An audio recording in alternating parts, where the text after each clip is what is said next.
So today I want to think about a wicked problem. And for those of us in religious studies, we're also perhaps a little bit, we will get our fingers in everything. So that when the sciences started being interested in divining what is a wicked problem, we thought, of course, they went to wicked. It is one of those terms that moves you. It comes from a religious register of what is good and what is ambivalent in its power. At the same time, wicked, it's a wicked good time, right? So it's got this symbolic play on a contemporary landscape. No wonder they chose wicked, but we're going to get into this question of the use of symbolic language and trying to get one's head around a big problem. And so there's the kind of meta big sky picture. But for us today, let's just try to understand religion on social ecological landscapes in the time of OMG. And we'll get to OMG about halfway through. So first, I'm going to try to explore with you some of the social emotional knots that are raised by bringing religion into the mountain social ecological system room. I like thinking of my work these days in terms of being part of a mountain SES because there are particularities with snowpack and seasons that are so relevant for our experience out here. I want to provide a different way of thinking about religion in order to bring it to the mountain SES table. I want to think about religion and symbolic language. So whether it's a wicked problem or it's, oh my God, the water's rising, I want to think about the power of symbolic language and give you a handle on how a religious studies person thinks about that across social landscapes. And then we're going to code switch after bringing you into a kind of complexity about thinking about religion differently. We're going to do a bit of a code switch and we're going to go back to the popular version of what religion is, because that's the one you're going to have to deal with, especially if you're doing public engagement. Most people think about religion in one way. And so I want to bring you through this process of thinking about it differently, but you'll have to walk in two worlds if you find this idea compelling. So in order to explore the social emotional knots raised by bringing religion into the room, Corey, how close are we to the first poll everywhere?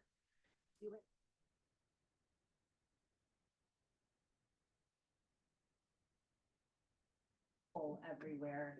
You can just.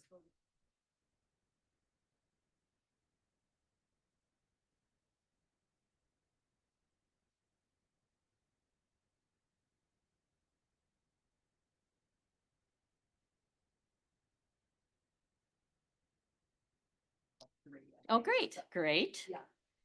So poll.com.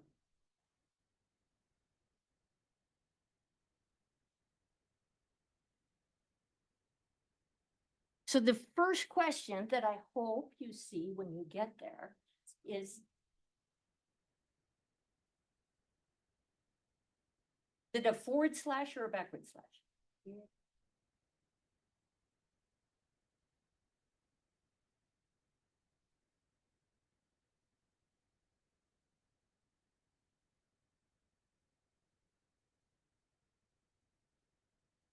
I'll tell you really the reason I tried this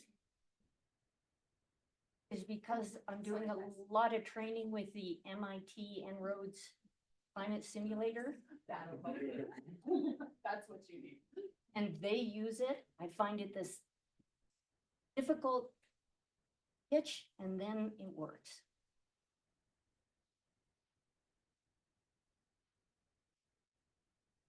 So hopefully, and I want you only to, let's go one question at a time.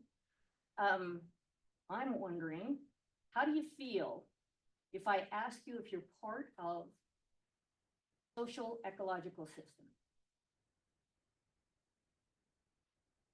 walk into a room to talk about social ecological.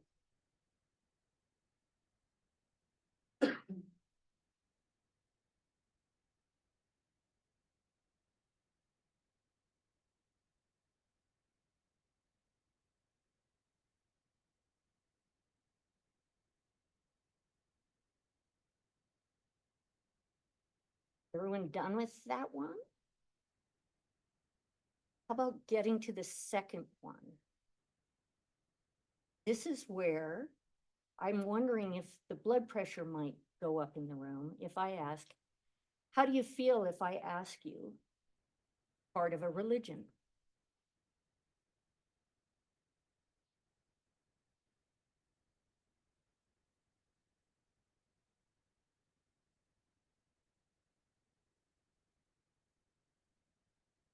But I don't know, Corey.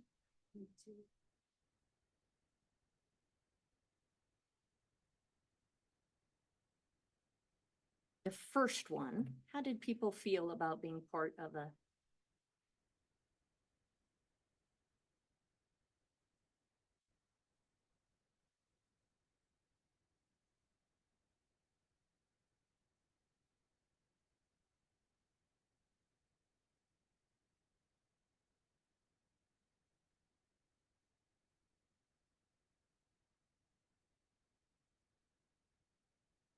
Can you just give me, How to do it. really? Yeah, I think I do.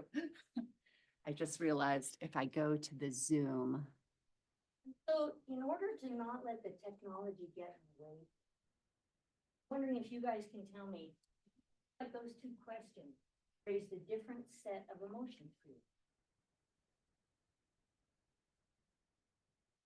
Would anybody be interested in describing what was the difference? What's the difference?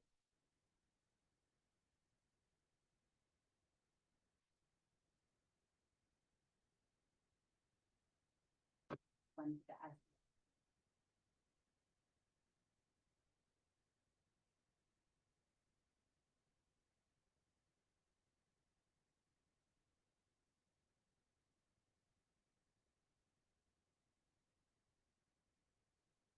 Part is maybe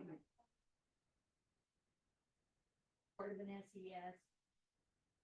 Not sure what hand is, and I'm not sure what weird is. Maybe hand is hard, and it makes it hard to be asked that question.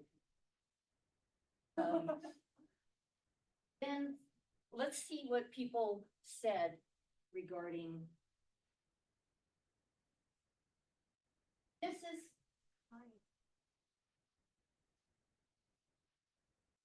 Say that it can be uncomfortable. Raise religion into social, civil, university. This is what I'm used to.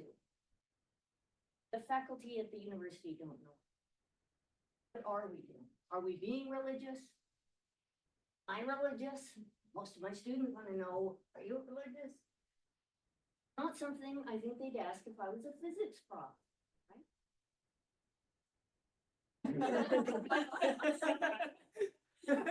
Did gravity meet you this morning? I've been with gravity all day today and I feel great about it, right?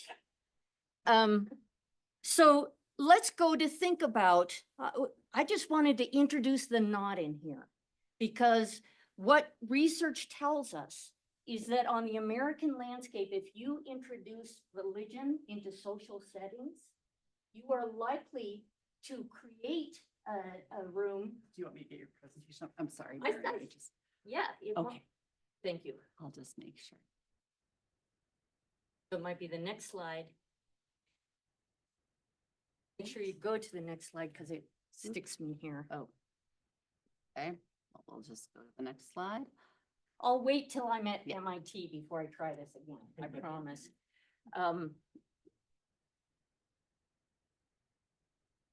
And that, are you guys familiar with the idea of an emotional intelligence scale?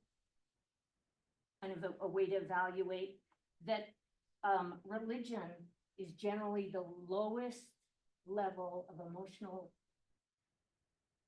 that people are found to have, right? Because the blood pressure starts going up. My business, not your business, or the business. And so with that range of emotions, I'm gonna make you comfortable now. So this is one of my mentors, Charles Long, and for the comparative study of religion, one has to develop a new frame, because let's say you're talking Buddhism, right? Belief in a God is not part of what Buddhism is. A religion, then you might say, there are roads, there are clerics.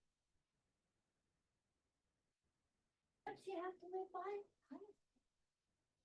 God there. And that part of what we understand these days is that Europe and the growth of the university in the sphere of our psyche as a matter of belief. And religion was positioned in the Enlightenment as different than knowledge and different from empirical knowledge. In a bubble, pretty much, in terms of epistemology. You might have imagination, you might have understanding. If you've got religion, it's belief.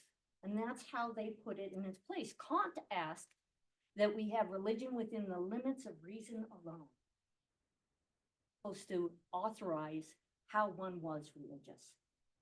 This modern Western notion of religion, articulating it, kind of corralling it into individual beliefs, doesn't do us very much good.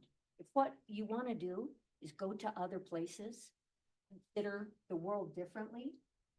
I do a lot with African traditional religions. I could ask you, is this music religious? Be happening part of every day. Is that music religious? Is it about belief in God? Not really. Seems to be part of a rhythm of life that has to be there. So a comparative definition of religion, Charles Long, the first African-American graduate from the University of Chicago, he defined religion for his purposes as an orientation to the ultimate significance of one's place in the world. And here's what I like about defining religion in that way, is that as a scholar, my job upon entering any place is to think, first, what is the lay of this landscape? Because the landscape has an animation and an impact on people. Mount Kenya, Mount Fuji, Heart Mountain, north of Cody, Wyoming. Rivers orient you. Which way can you go? Is it a source of life? Is it your mother? That I have to start with landscapes. How did this landscape, so it's like geography, kind of like cultural geography in that way. And then I start with humans on that land as storytelling beings. That's how I start considering religious meanings on landscapes. Start with the land, then think about the full human animal. So in terms of, are you religious? A question like that, I'm going to answer yes. Because with this kind of frame, we have put the onus on me to be able to make arguments about why the things that matter most to you, the things that are worth living and dying for, might be compared across traditions. And it might be good for us to know what things are worth living and dying for other people, especially when you're meeting them. That might be useful. Religious person here represents the fact that on Earth, there are more persons of more color than my white skin. And so brown indicating just the plurality of humans. And that humans are also sexual beings. And so we want to include a little fun here. And breasts are much nicer than penises to draw. So I just did breasts and then a little dangly part there, and you get to imagine that. But religious person is a person on a landscape, And this arch overhead has got 4 marks in it, and those being a birth, a puberty, a marriage, and a death as a life cycle horizon in which people walk.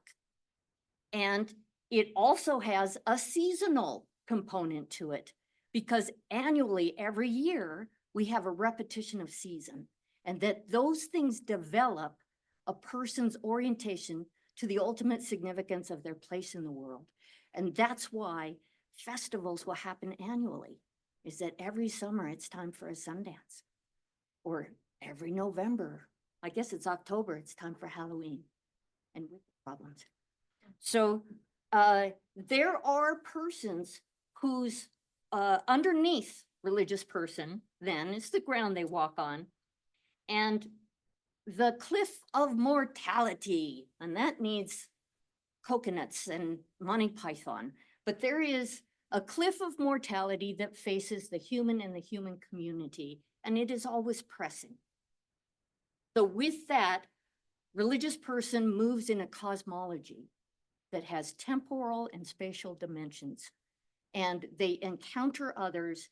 And I want you to think of religious person's body as a predator's body, because humans are, our eyes are forward. We are not prey bodies, we are predator bodies. We are likely then to be moving and navigating a sense of our ultimate significance in terms of a drive that has to do with acquiring the energy we want. Food,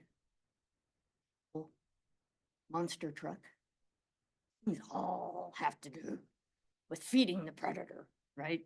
Which wolf do you feed? Both.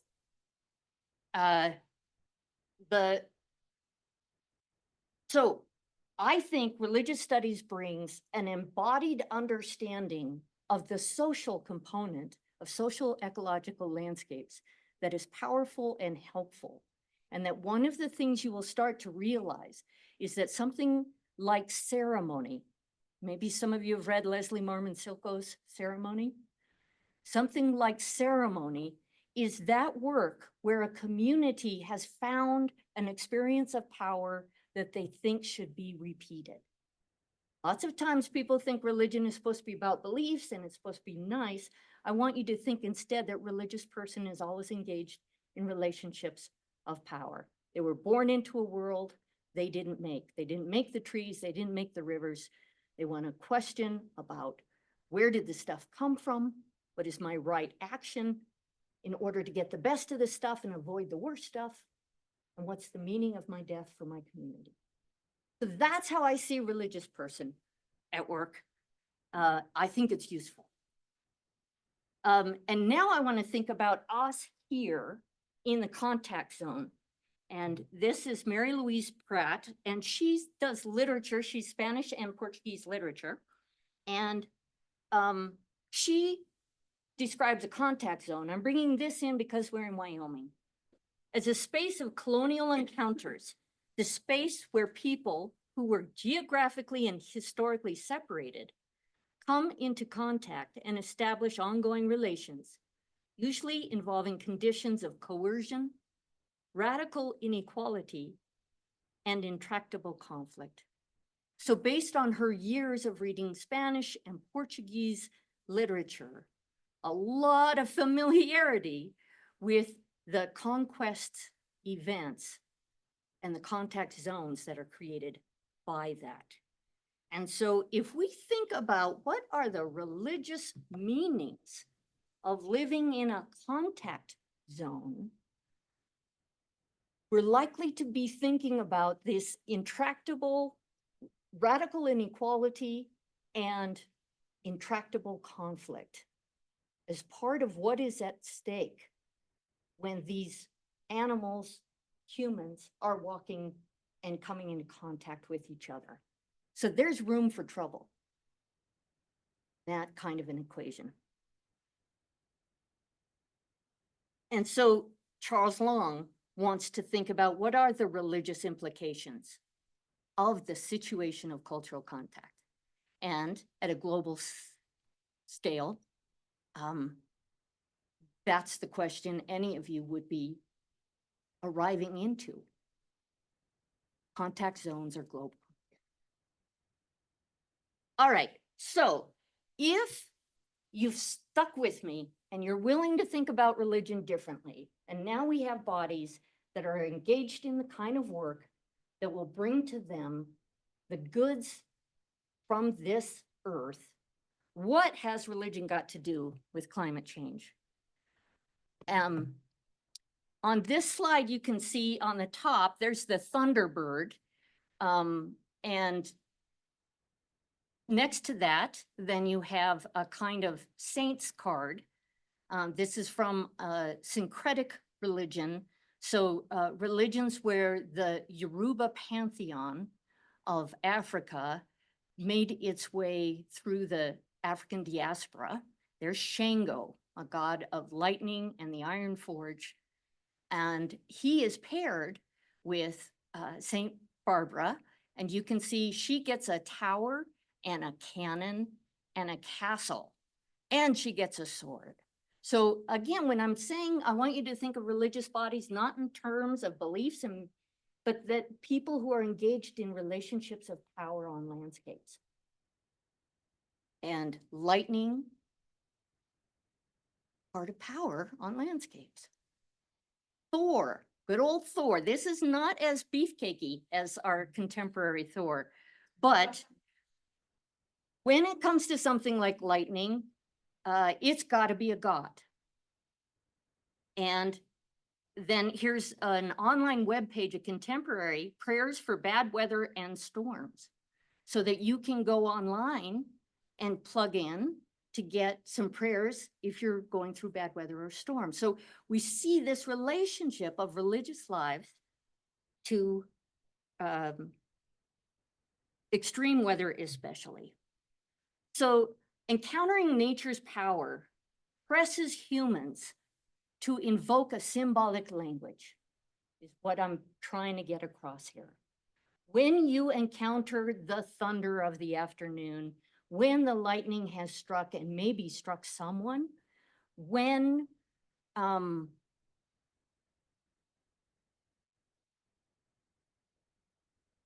the flood, we can think about from biblical stuff, floods, locusts, droughts, these kinds of things push humans into symbolic language, because language does not, I can't give you a word for being struck by lightning that would make sense.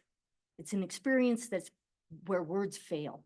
And when words fail, people move to symbolic language. Religious language is symbolic language about human relationships to powers. And this is going to bring us to, oh my God, weather and the spirit of climate change. So let me ask before I go, especially with the recent cataclysms of Hurricane Helene, is there anyone here who would not want to see an image of a hurricane or a water? Is there anyone where it's too close right now? Okay, right. So I want to hit you with what I'm calling, oh my God, weather.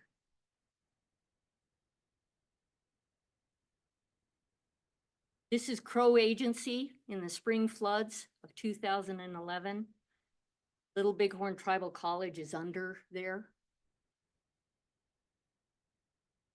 Here are farm workers still working against the backdrop. And this one I'm going to play.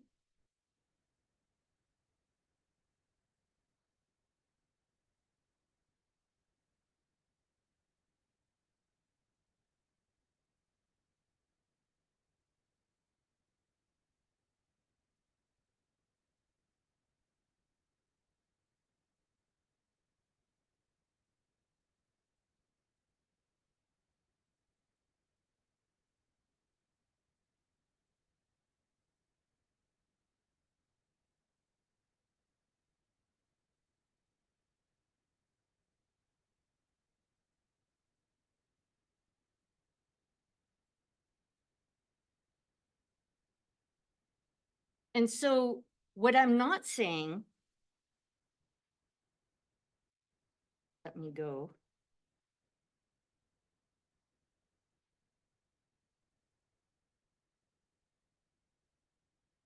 There, we needed to cool off a little bit.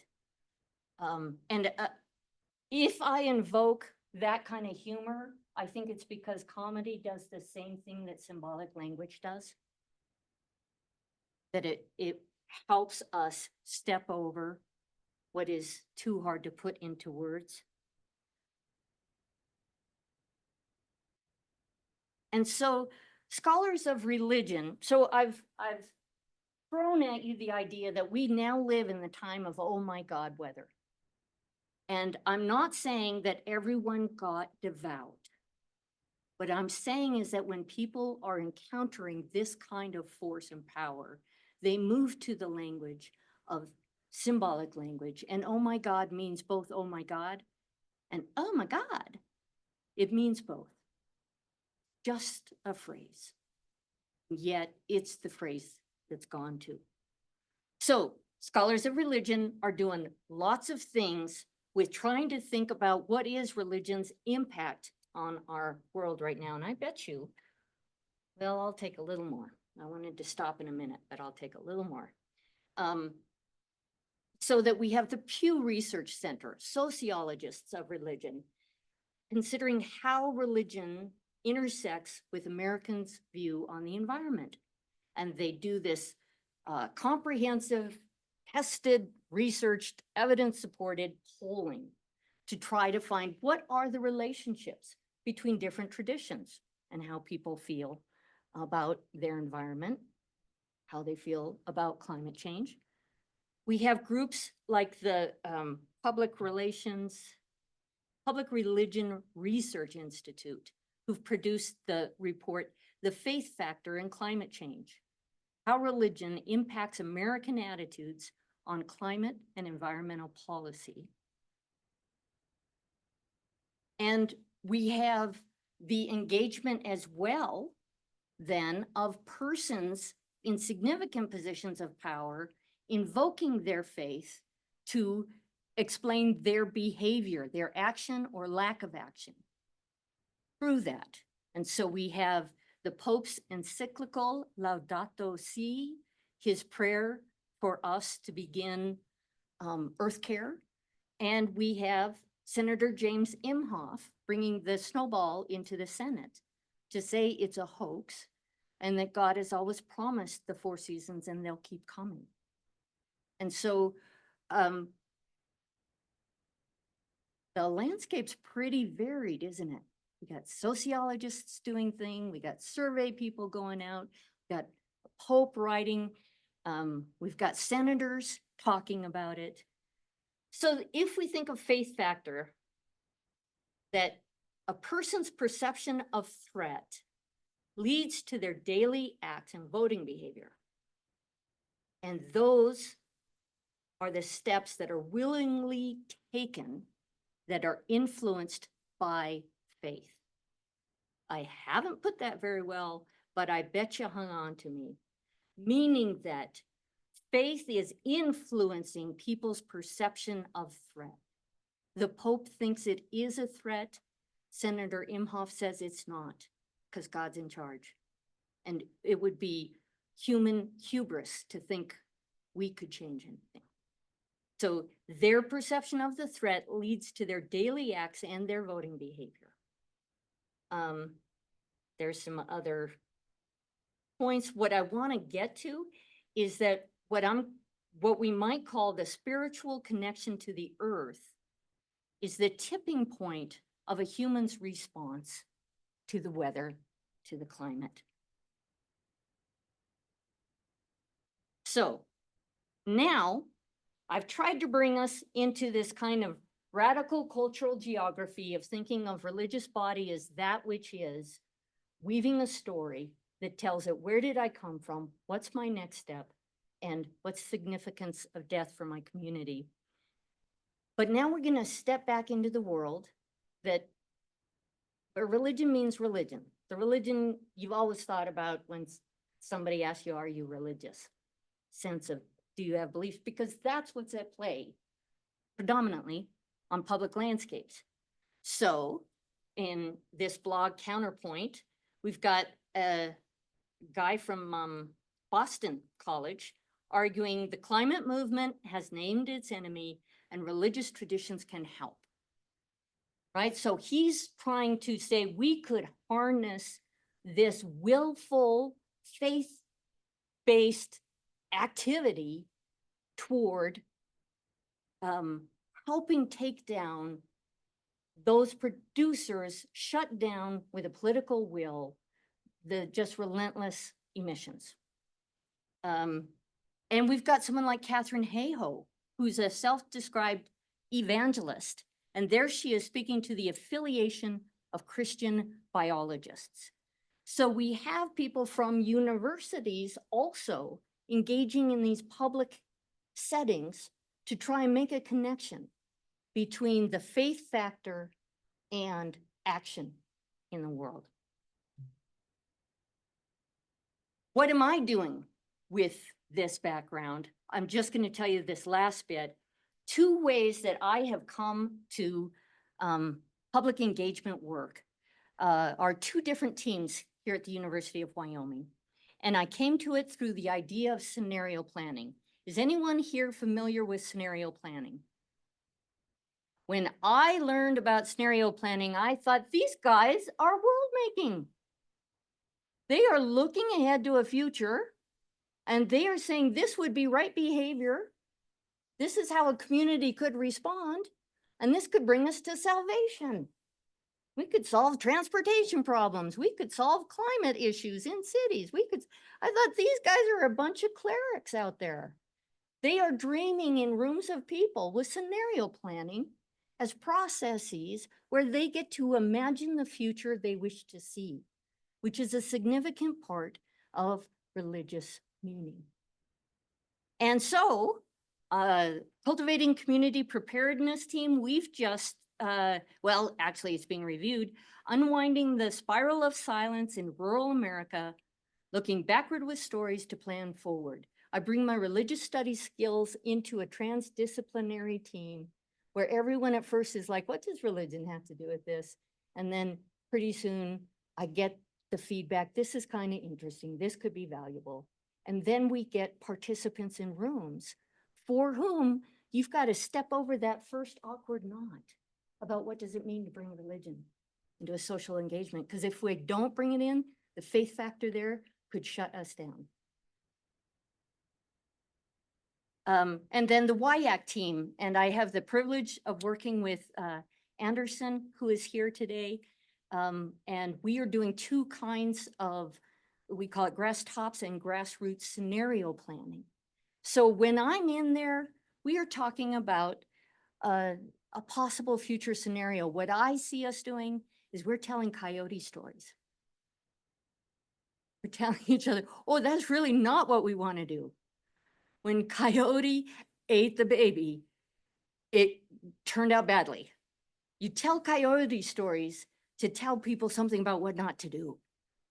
And so we're telling Coyote stories, we're telling the parables of the OMG. And the rest of that is that, because what I really want to do is talk with you, hear where I lost you, if there are any questions coming, and if anyone would like to bite into what does or doesn't it add to our conversation to bring religion in the room.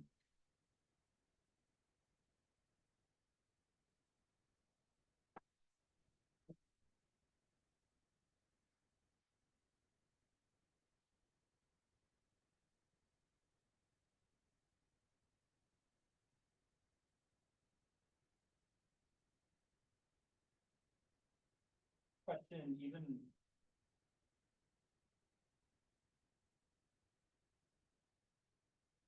joke, and then the joke about comedy, about like wondering where the divide between symbolic language and euphemism is, like using language in a way to ignore problems.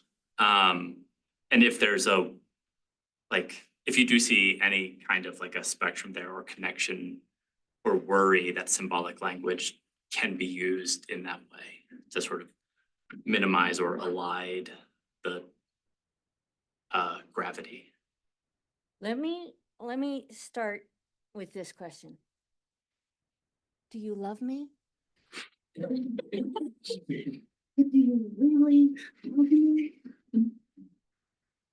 Right? We can't get away from the fact that these words that try to capture that which can't be put in words can function.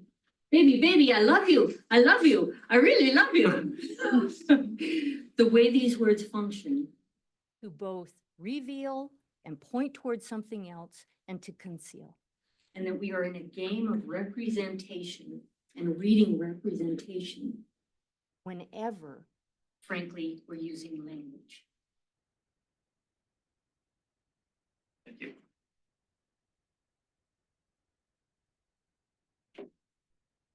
And that's really where the art of rhetoric comes in. Can you use your words in ways that motivate action? One of the great books, I got it over there right now, is The Rhetoric of Urgency. So a rhetorician has thought through, how do we live with, analyze with the tenor of urgency that is part of climate discourse.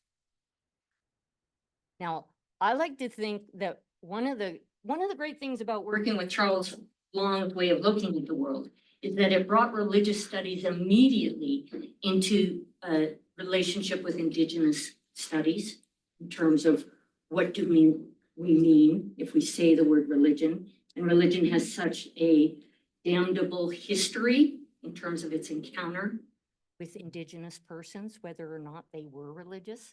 Because if they weren't, and if they didn't have a soul, then it doesn't matter. Where am I trying to go here with this? But that one of the points, if you keep centering yourself back with humans on the land, one of the points that an Indigenous studies perspective can bring to it is that the crisis happened 400 years ago. This is not the crisis. And so I think it's a nice, kind of gives you that little critical perspective when we hear the urgency of we've got to act now. We've got, like if you think to yourself, the crisis of world ending, biodiversity ending, violence has already impacted our landscape. Then hopefully you just settle in and say, yeah, but I like fighting with the underdogs.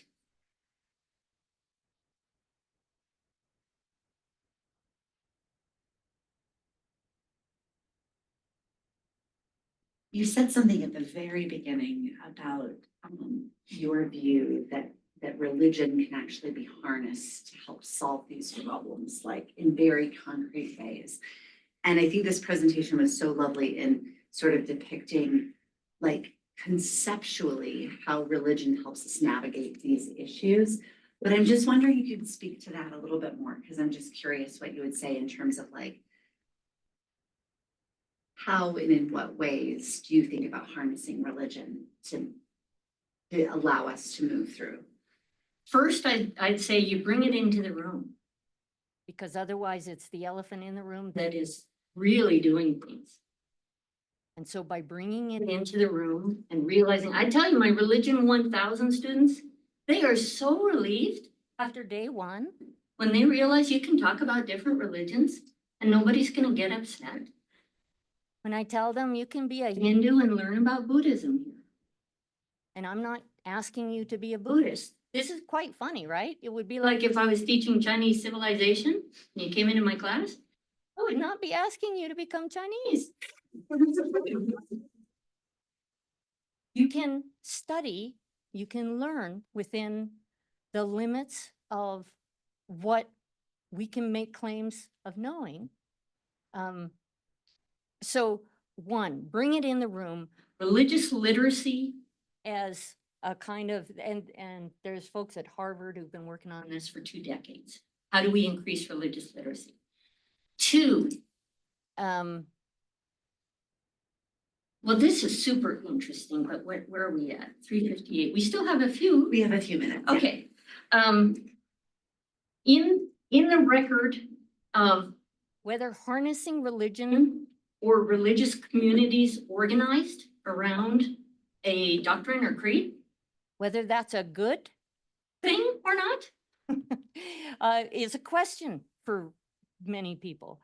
I want to get to your pragmatic question. What would that look like, or how could that happen? The quickest answer is the Pope sure tried. You raise to the highest level of importance what is worth living and dying for. A papal encyclical is one of those mouthpieces to try to raise and harness. But I'm going to get back to this question of religious person, because in the comparative study of religion, religious institutions and communities, if you weigh over history, is religion the cause of war? Is religion the cause of peace? Like where does religion pan out if you had the big picture, if you could crunch this with big data? That religion has done more for building social coherence, social cohesion, and intergenerational wellness than it has done harm. But that what we know is that when natural resources start getting scarce, or somebody wants more of them, here we are tied back into natural resources. The symbolic language of religion is one of the few fulcrums you can use to move a person from I don't want to kill my neighbor to I have to because God tells me so, or because I'm being asked to by the ancestor. And so there is an established record of persons seeking greater natural resources using the fulcrum of religion symbolic language to move humans who generally, though we are predators, it's sociopaths really are the only ones I think who enjoy. But to move a person from I'm not killing you to I'm killing you, that excess power of this is worth living and dying for can get harnessed. And that's why when we see conflict, the amount of times we see it being between propaganda or justifications being tied to religion. The sociologists who studied January 6th will argue it was a religious event. If you want to know what that was, it was a religious event. And they do that through their big data crawling, all of the symbolism that you could find, the knights of this, the guardians of that, the Trump with the cross behind him, the amount of religion that was the fire. A friendly protest turning into something like that can be understood as harnessing. But if you know the odds are, Mahatma Gandhi, the great peacemaker of the Haudenosaunee, the Oneida Nation, we have these examples, Martin Luther King Jr., of nonviolence being championed by religious leadership too. At its simplest, if you think about every Sunday, there are church buildings, largely churches, there's a few mosques, a few temples around the state of Wyoming, but there are people gathered together to feel themselves connected to power. If that leadership could be brought into scenario planning, which is one of our hopes with the WYACT actually, is to get the Wyoming Interfaith Network people. I've had them ask me how, help me, because for my people, this is all the end of times. There's nothing they need to do. It is the end of times playing out. And so there's that behavior piece, right? Are you moved to or not to act? I talk too much. Thank you so much, Mary. I'm gonna do one more. Thank you.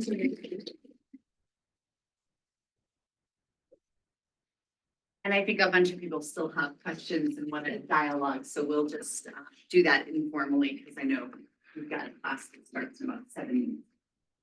Is it 7 minutes? Yeah. And this one went till 4 today or no? Only till 4. Till 4, yeah. Somehow I got it. Like I could have. It wrapped could have that been up. me, Mary. It could have been me. Anyway, thank you for making it happen. Thank you. Oh, and the last question on Whole Everywhere was, do you feel ready to go be part of public engagement and bring religion in the room? You're